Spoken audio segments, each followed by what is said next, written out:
আসসালামু আলাইকুম ওয়া রাহমাতুল্লাহ। সারা বিশ্বের সংবাদ ৭.৩০ মিনিটে আপনাদের সকলকেই স্বাগত।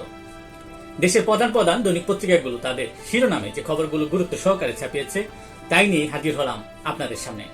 আশা করি সাথেই থাকবেন।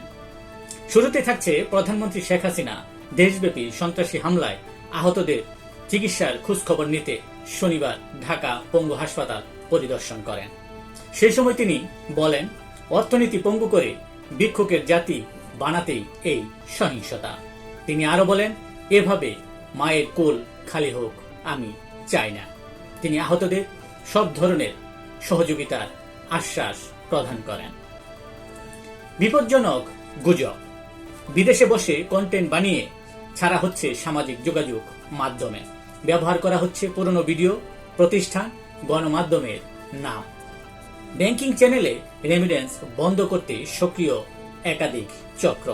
ফেসবুক, টিকটকের সাথে বৈঠক আজ। প্রবাসীদের সুরক্ষার বিষয়ে সরকার বদ্ধপরিকর। সন্দেহ হলেই আটক, আন্দোলনের ছবি থাকলেই ধরা। মোবাইল ফোন ঘেটে দেখা হচ্ছে, তথ্য দিচ্ছেন সরকারি দলের নেতা কর্মীরাও। সহিংসতায় ক্ষতিগ্রস্ত হওয়ায় বন্ধ metro rail, elevated express way. গতকাল ছুটির দিনেও রাজধানীতে অসহনীয় যানজট।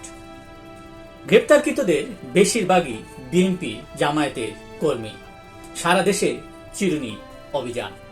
৮ দিনে ৬,০০০-এরও বেশি সন্দেহভাজন গ্রেফতার।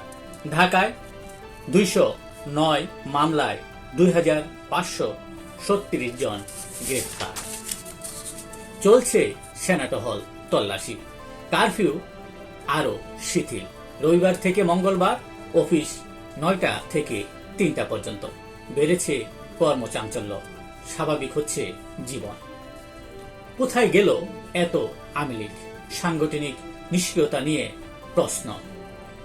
অনেক এমপি মন্ত্রীর লাপাত্তা হওয়া নিয়ে বিস্ময়। অনেক সিনিয়র নেতা তাদের সাংগঠনিক দুর্বলতার কথাও অকপটে স্বীকার করলেন। জনমনে তাই প্রশ্ন, এত আওয়ামী লীগ কোথায় ছিল সেদিন? তারা কেন স্থাপনা ধ্বংসে বা এই ধ্বংসলীলা প্রতিরোধে এগিয়ে এলো না, বরং এগিয়ে না এসে তারা পালিয়ে থাকলেন কিংবা লুকিয়ে রাখলেন নিজেদেরকে? এটাই এখন যেমন জনমনে প্রশ্ন, তেমনি আওয়ামী লীগের ভেতরেও এই প্রশ্ন উঠেছে। আর তারই ধারাবাহিকতায় ঢাকা উত্তরের ২৭টি কমিটি ভেঙে দেওয়া হয়েছে। হামলাকারীরা শেখ হাসিনার সব অর্জন ধ্বংস করতে চায় বলে অভিযোগ করেছেন আওয়ামী লীগের সাধারণ সম্পাদক, সড়ক পরিবহন ও সেতুমন্ত্রী ওবায়দুল কাদের। ১১ দিনে গ্রেফতার ৯,০০০। সারা দেশে গ্রেফতার অভিযান অব্যাহত। গণমাধ্যমকে স্বরাষ্ট্রমন্ত্রী, নিরাপত্তার স্বার্থে ৩ সমন্বয়ককে ডিবি হেফাজতে রাখা হয়েছে। কারফিউ শিথিল, সকাল ৭টা থেকে সন্ধ্যা ৬টা পর্যন্ত। ডিবি হেফাজতে রাখা সম্পর্কে স্বরাষ্ট্রমন্ত্রী বলেন, তাদেরকে কেউ হুমকি দেওয়ার কারণে তাদের নিরাপত্তার স্বার্থে ডিবি হেফাজতে রাখা হয়েছে সমন্বয়কদের। দেশের প্রধান প্রধান দৈনিক পত্রিকাগুলো তাদের আন্তর্জাতিক শিরোনামে যে খবরগুলো গুরুত্ব সহকারে ছাপিয়েছে তার মধ্যে শুরুতেই থাকছে গাজায় স্কুলে ইসরায়েলের নির্বিচার বিমান হামলা। এ পর্যন্ত কমপক্ষে ৩৯,২৫৮ ফিলিস্তিনি নিহত হয়েছে। আহত হয়েছে ৯০,৫৮৯ জন। মার্কিন প্রেসিডেন্ট নির্বাচন, আনুষ্ঠানিকভাবে প্রার্থিতা ঘোষণা কমলা হ্যারিসের। পাকিস্তান চীন মোকাবেলায় মার্কিন কংগ্রেসে বিল, দিল্লিকে পাশে চায় ওয়াশিংটন। যুক্তরাষ্ট্রের আকাশসীমায় হানা, রুশ চীনা যুদ্ধবিমান প্রবেশে হতবাক মার্কিন কর্মকর্তারা। আসিয়ান পররাষ্ট্রমন্ত্রীদের বৈঠক, প্রাধান্য পেল মিয়ানমার ও দক্ষিণ চীন সাগর প্রসঙ্গ। মিয়ানমারে চলমান সংঘর্ষ, দক্ষিণ চীন সাগরের জলসীমা নিয়ে বিরোধ এবং আঞ্চলিক রেষারেষির বিষয়ে আলোচনা হয়।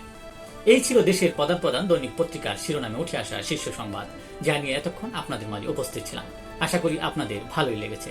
সার্বিক খবরের বিবেচনায় যদি আপনাদের কোনো অভিমত, অভিব্যক্তি, সমালোচনা কিংবা কোনো পরামর্শ থেকে থাকে তাহলে অবশ্যই কমেন্টে জানাবেন। আপনাদের কমেন্টসের প্রত্যাশায় আজকের মতো এখানে বিদায় নিচ্ছি। আবারও দেখা হবে আগামীকাল ঠিক একইভাবে সারা বিশ্বের সংবাদ 7.30 মিনিটে।